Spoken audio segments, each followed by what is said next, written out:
Party के नेता संजय सिंह ने वैक्सीन को लेकर केंद्र सरकार पर गंभीर आरोप लगाए हैं। उन्होंने कहा है कि दुनिया में सबसे महंगी वैक्सीन भारतीयों को क्यों? देश वैक्सीन के लिए कतारों में है। मोदी जी ने 6.5 करोड़ वैक्सीन विदेशियों को क्यों बेच दी? पूरे देश में इस वक्त वैक्सीन को लेकर तमाम खबरें सामने आ रही हैं। देश में वैक्सीन के केंद्र बंद पड़े हुए हैं। लोग लंबी लंबी कतारों में घंटों खड़े होकर इंतजार कर रहे हैं कि उनको एक वैक्सीन नसीब हो जाए। वैक्सीन नहीं मिल रही है। यह वैक्सीन आपको क्यों नहीं मिल रही है? आज 18 से 45 तक की उम्र के लोगों को वैक्सीन क्यों नहीं लग पा रही है? या 45 से ऊपर की आयु के लोगों को भी वैक्सीन क्यों नहीं लग पा रही है? क्यों वैक्सीन के केंद्र बंद पड़े हुए हैं? प्रधानमंत्री जी ने टीका उत्सव नाम दिया था कि टीका उत्सव करेंगे देश में। यह आपका टीका उत्सव तो फीका उत्सव हो गया। आपके पास तो वैक्सीन ही नहीं है। आप एक तरफ देश के लोगों को कहते हैं हम टीका उत्सव मनाएंगे, और दूसरी तरफ प्रधानमंत्री जी आपने देश के लोगों की जिंदगियों का सौदा करके 6.5 करोड़ वैक्सीन 93 देशों को बेच दी। आपने धंधा किया, वैक्सीन का धंधा, लोगों की जिंदगियों का धंधा, इस देश के लोगों का धंधा। 6.5 करोड़ वैक्सीन देश के दुनिया के 93 देशों को बेच दी गई। अब उस वक्त में जब इस देश के लोग वैक्सीन के लिए इस महामारी में अपनी जिंदगी को बचाने के लिए लंबी लंबी कतारों में खड़े हैं, आप वैक्सीन बेच रहे थे, आप वेंटिलेटर बेच रहे हैं, आप विदेशियों को ऑक्सीजन बेच रहे हैं, आप सब कुछ बेच रहे हैं। खाली इस देश के लोगों की जरूरतों को आप ध्यान नहीं रख रहे हैं। और जो वैक्सीन हिंदुस्तानियों को आप दे रहे हैं, कितने दामों में दे रहे हैं, यह मैं खबर आपको बता रहा हूं। देखिए आप इसको और जरूर पढ़िएगा। मैं चाहता हूं इस खबर को आप लोग जरूर पढ़िएगा। यह इंडियन एक्सप्रेस की खबर है। यह इंडियन एक्सप्रेस की खबर है 25 अप्रैल की, और यह खबर यह कहती है कि दुनिया में सबसे महंगी वैक्सीन अगर कहीं पर मिल रही है तो हिंदुस्तान में मिल रही है। मोदी जी के राज में मिल रही है, जो अपने आप को भारत मां का लाल कहते हैं।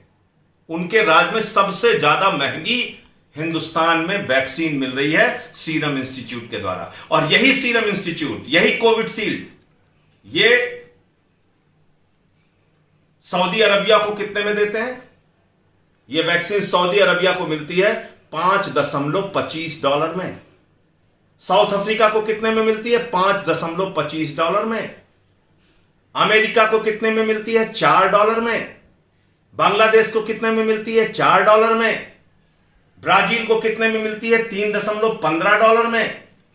यूके को कितने में मिलती है? $3 में। यूरोपियन यूनियन को कितने में मिलती है? $2.15 में और $3.50 में।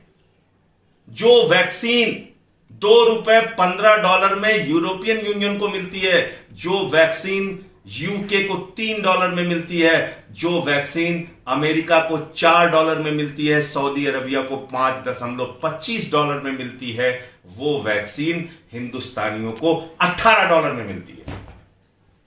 अगर आप किसी प्राइवेट हॉस्पिटल में वैक्सीन लगवाने जाएंगे तो आपको ₹1200 देने हैं। केंद्र सरकार को यही वैक्सीन ₹150 में मिलती है, राज्य सरकार को ₹400 में मिलती है। प्राइवेट हॉस्पिटल में ₹1200 आपको देने पड़ते हैं। क्यों हो रहा है ये? और बार बार आपके साथ ही क्यों होता है ये? नोटबंदी करके आपको लंबी लंबी कतारों में बैंक के सामने खड़ा कर दिया जाता है। महामारी आती है तो बेड की कतारों में खड़ा कर दिया जाता है। आरटीपीसीआर की जांच की कतारों में खड़ा कर दिया जाता है। वेंटिलेटर पाने की कतारों में खड़ा कर दिया जाता है। और तो और आपके घर में किसी की मृत्यु हो जाए तो शमशान की कतारों में खड़ा कर दिया जाता है। अब तो शमशान भी नसीब नहीं हो रहा है आपको।